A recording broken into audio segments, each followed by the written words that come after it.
Hey, Yvonne, Tommy Gibbons here, the professor of the course. Welcome. Great to have you in the class. And I wanted to send a reply video here in week one. Gives me a chance to say hello to you and welcome you a little more personally to the course, and then also give you some initial reaction to what you've written in both forums, which is excellent, by the way. You've done a really fabulous job kind of engaging the secondary material and trying to understand what they're up to and restating the way that they're understanding Romans. So well done on what you've written. I think, as you sort of hint at the end of your response in the first forum on Paul's use of Habakkuk, I'm inclined to understand this thesis statement of Paul's as somewhat poetic, meaning that it has certain ambiguities to it that become clearer only as the letter develops. And therefore, we don't want to try to sort of nail it down too tightly here at the beginning of the book. I'm probably the most sympathetic with Bart's understanding of the way Paul is using Habakkuk, because I think that it's important to hold together the faith of the human and the faith of God. Because for Habakkuk, the question is whether or not God is trustworthy. And the word of the Lord that comes to him and then through him to the people of God is that because God is trustworthy, the just will live by faith.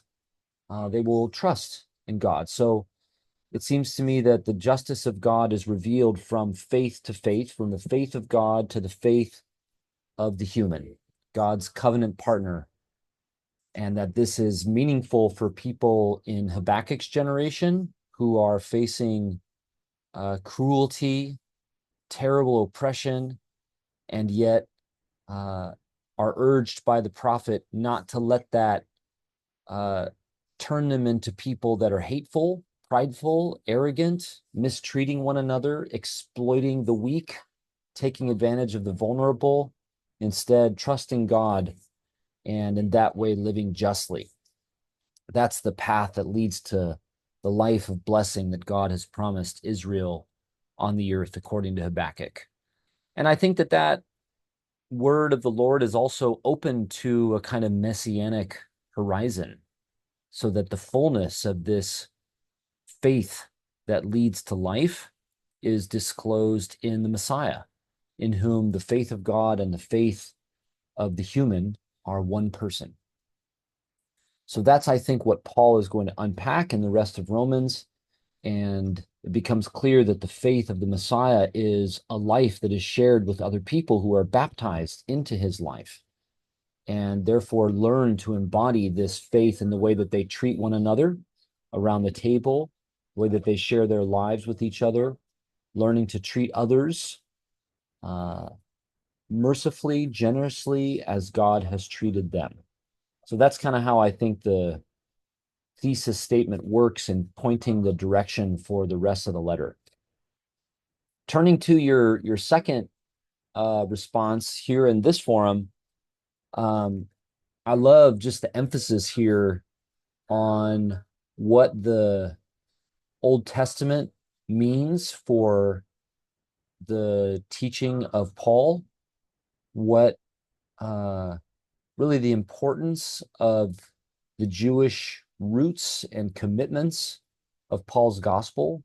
So often Christians have interpreted Paul's teaching as if it were a departure from Judaism or Jewish commitments, and that has produced a kind of anti-Jewish understanding of Christianity, which has had really terrible consequences in the history of Christianity.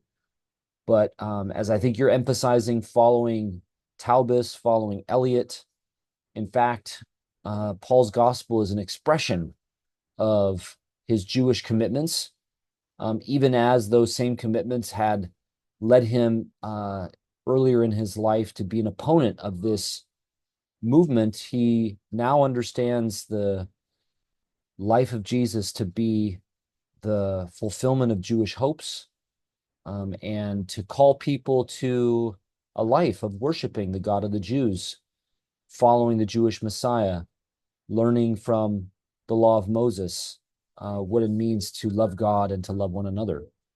So that just all reminds us of how crucial it is for Christians to sink our life, our learning into the Old Testament, and to avoid that temptation that is kind of just already present in our tradition to understand the Christian calling is somehow a correction to the Jewish calling or something like that. So, great work, as I say, in both response forums here in week 1, and really glad to have you in the class. I think this might be your last one, if I remember from your intro video. So I hope it's going to be a good finish to your program, and looking forward to more conversation with you the rest of the summer. You don't have to reply to this video, but you're welcome to if you want to. If you choose not to reply, though, if you could at least just write received or something like that in this forum so that I know that you received this video and came through okay and you're able to view it.